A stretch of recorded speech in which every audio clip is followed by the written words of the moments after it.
Stay safe. From KCRG TV9, this is First Alert Weather Now. Hello and welcome to the Tuesday evening edition of First Alert Weather Now. I'm meteorologist Thompson. And I'm meteorologist Messier. And we are here on a night where a little bit of wintry precipitation is out there, starting to fall in some spots. We've seen a few reports of slick roads.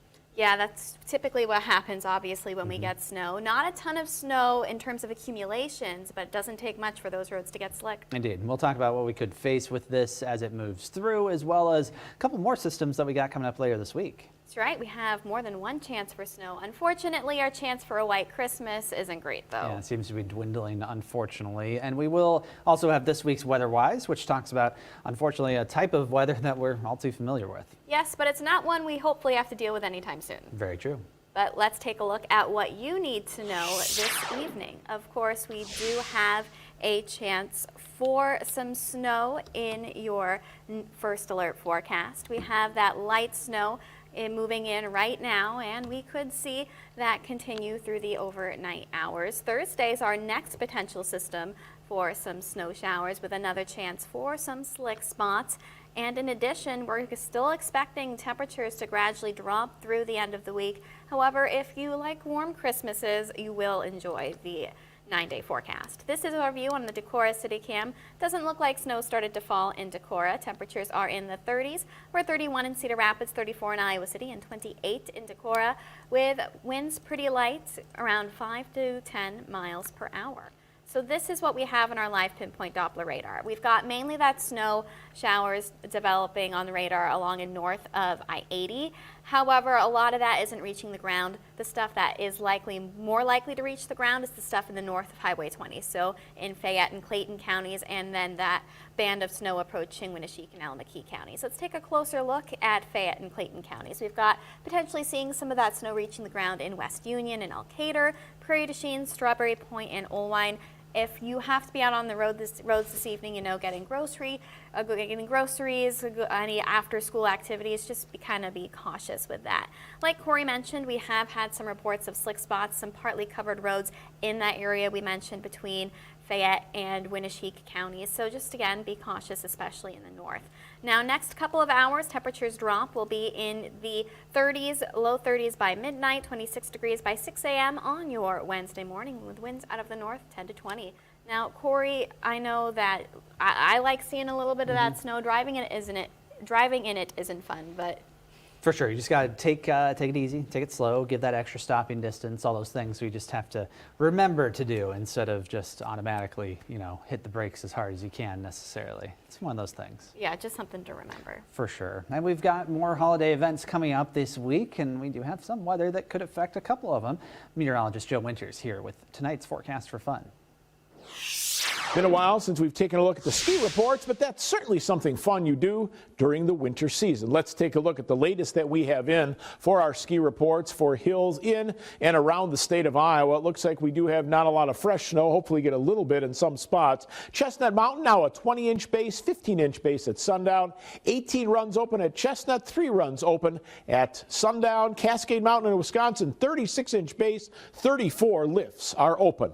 Colors of Christmas, Justin Crawford sent this in, a beautiful picture of a house all adorned in lights. And Vicki in Cedar Rapids, thanks for sending this in. Love the lights around the house on the gutters, makes it look great and makes it look like the Christmas season. Submit those photos through UNews or the KCRG First Alert Weather app. We love to show those. Don't forget, you can see some holiday lights, and it may include a little light snow in Hiawatha. That comes up on December 19th. That's at 5:30 p.m. It is the Holiday Lights Parade. Colorful floats, cheerful music, and of course, Santa Claus will be in the parade as well. Faith Life Church in Marion, 5 to 7 p.m. Thursday through Saturday, having a living nativity. The weather looks to cooperate. This is a drive-through event, and it is going to be a beautiful event for you to go to. If you've been there before, go again. They've been doing that for the past several years. The Robert A. Lee Community Center Recreation Center in Iowa City, Saturday is the place to be. What is it? The Winter Solstice Festival. That'll be at 7 p.m. Explore traditions worldwide, hot cider and cocoa, and you can also make some festive gifts. Sounds like a lot of fun to be had. That's why we give you your forecast for fun. Now, your First Alert forecast with meteorologist Corey Thompson. A lot of fun indeed, and a lot going on in our weather over the next several days. Within the next 24 hours, we have that chance for those snow showers that are moving through already. Could be a little bit of a wintry mix that tries to work its way in with some of this, especially across the southern portion of the viewing area, though a couple of reports of an isolated patch or two of drizzle have started to work in north of Highway 22. Now, those have generally been fairly limited, but at this point, it's worth mentioning, just in case, if you're headed out, could contribute to those slick roadways. Now, most of the precipitation in eastern Iowa has been falling north of Interstate 80, and a lot of this in the middle portion between Interstate 80 and Highway 20 has been pretty limited. It's been a little bit more in terms of seeing reports of it north of there. To the west, there is additional precipitation spreading in, and you notice that the radar at least interpreting some of this precipitation in southern Iowa as rain instead of snow. Yeah, it's pretty warm still down that direction. Now, here a little somewhat closer look. You see occasional embedded areas of a little bit heavier snow trying to fall, but it is falling into that dry air, and so it has been reducing in terms of its overall scope as it does. Now, right now, Winneshiek County, Fayette County reporting a few slick roadways just south of the Decorah area. So if you're traveling in rural areas, open areas, lesser treated roads, watch out for those slick spots. Give yourself some extra time to get there. Slow down as well. Northwest Iowa has seen some of those slick roads develop on that second flank of precipitation. Now in Coralville, things are fine. Precipitation hasn't really even started to fall there. Temperatures in the low 30s. Winds right now have been fairly light through the day. They stay fairly light tonight before picking up tomorrow. It's all as this area of low pressure tracks just to our southwest. It's going to continue to spread a little bit of precipitation here in eastern Iowa and then get out of the way. But it gets out of the way for another one that follows quick on its heels as we head toward Thursday. Tonight, though, that chance of snow sticks with us. 21 in Charles City, 27 in Iowa City, with those winds starting to pick up late, but especially tomorrow. Northwest between about 10 to 20 miles per hour with occasional higher gusts. 28 in Fayette, 31 in Oskaloosa, the best we can manage. But that's closer to normal for this time of year. Now those gusts, again, picking up a bit, especially during the late morning afternoon hours before becoming less as we head toward tomorrow night. So it's a brief window where winds will be a little bit stronger for your Wednesday. Now the snow shower activity, again, mixing with a little bit of rain or maybe a little bit of drizzle in portions of the central and southern zones. Watch out for slick roads late this evening into tonight. We're hopeful that by tomorrow morning, after a few hours of dry weather, we'll be in better shape for that commute to work and school. But be ready for that potential. Check before you go. Tune into the TV9 Morning News with Justin Roberts and find out. Now, as we go through the day on Wednesday, clouds will stick with us early. Clearer skies return late. Then we watch for the next disturbance to move through. Now, we skipped the Thursday one, but we see the tail end of it here on Friday morning as it slides off to the southeast. Additional snow could make its way down here by Friday. But that Thursday system also pulls down a little bit of colder air. First chill tomorrow, bigger chill as we head toward Friday into Saturday as temperatures fall below normal. Now our 9-day gives us a little preview of that, and we'll get into the deeper with this as we head toward the next 9. You can see that element of chillier temperatures this weekend and a bit of a bounce back toward next week. Highs will be actually slated to be above normal by the time we get toward Christmas Eve and day. So if that's what you were hoping for and dreaming for the holiday this year, well, you're in good shape.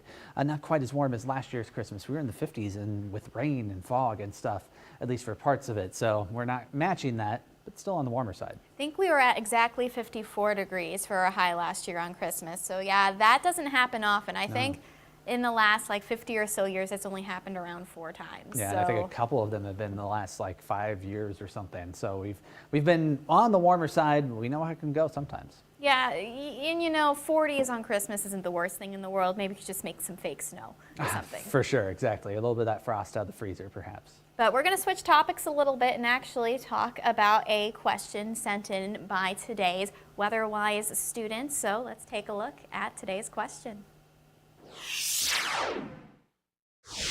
Hi, I'm John Howard, and I go to Isaac Newton Christian Academy. And my question is, how do derechos form? That is an excellent question, John. So first, let's talk about what exactly a derecho is. So it's a widespread, long-lived line of storms that produces a lot of damage, extends for over 400 miles long, at least 60 miles wide. These storms have to include gusts of 58 miles per hour or more in order to be classified as a derecho, and they have to have at least several 75 mile per hour gusts along that path of storms. So the derecho typically needs a lot of the same ingredients a strong thunderstorm would need. Lots of energy in the atmosphere, a lot of changes in wind speed and direction, also known as wind shear. You need something to initiate the thunderstorms like a low pressure system or a cold front or an upper level boundary. But derechos, they also need some dry air in the middle level of the atmosphere, and we're going to explain why. So first, a normal thunderstorm develops with an updraft, when we have warm, moist air on a hot summer day, causing the clouds to build and storms to grow. So that updraft is going to continue to fuel that storm, but when the storm starts to rain and produce hail and other severe weather threats, we start to get that downdraft to develop. And that downdraft is a key component of actually the derechos. So in a derecho, that mid-level dry air will go into the storm and actually evaporate some of that moisture in the storm. And when water evaporates, it actually cools things down. And that cooling enhances the downdraft. And that is what enhances the winds at the surface. That downdraft gets stronger because of that evaporation higher up in the storm, enhancing the winds. And if those conditions last for that big swath of area, that's when we get the derecho. Here is the August 10th, 2020 derecho for some reference. The storm went all the way from Nebraska and the Dakotas down to Indiana. So quite a big storm with the 2020 derecho. Thank you so much again for that question. Now you know all about how dry air impacts derechos. If you have a question you would like to send to us so we can answer it here on Weather Now, head to kcrg.com/unews. Thanks, Hannah. Nothing too exciting like that over the next several days across eastern Iowa, but there is the opportunity for a bit more snow on Thursday. This storm system will be dropping in from the northwest, just like the one we're experiencing today, but it does look like it's going to have a little bit more strength, a little more moisture to work with. So we include a somewhat higher chance for a little bit of snow along its path, and just to the north and northeast is where some of that snow could fall. Now, there has been a little bit of a tendency over the latest day that we're getting in to shift the track of that storm a little bit farther to the southwest. That puts more of northeast Iowa in an area that could see a little bit of snow that's 6. We could be talking about an inch or 2 as that moves through.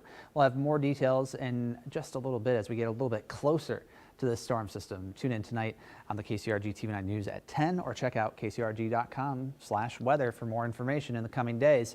We do have that opportunity for colder weather to move in right behind this. Highs in the 20s. Lows down in the teens, wind chills in the single digits at times as we head toward the weekend. Fairly chilly into that time and that stretch. Now, in time for the winter solstice, we'll be at the coldest of the week. Highs only around 25 degrees, lows again down in the teens. But the bounce back begins on Sunday, really accelerates next week. Highs back into the 40s will be well above normal. We're talking by Christmas Day and beyond in that 10 to 15 degree range above normal at that point. As we discussed, not setting records for the holiday, but certainly on the warmer side. But good news for travelers. The lack of any big storm systems in those immediate days surrounding Christmas, at least at this point, is a good sign. That is, and considering the fact that both of us kind of have to do a little bit of traveling, that's something to be grateful for. Yeah, it is definitely for sure, and I'm hopeful that it holds despite the lack of snow on the ground. I know you do, that magical feel does help a little bit. Maybe you'll just get some, maybe just at midnight we'll get some magical snow. You never know. There you go. And thanks for joining us tonight here on the Tuesday evening edition. We'll be back here, same time, same place tomorrow. Have a great night.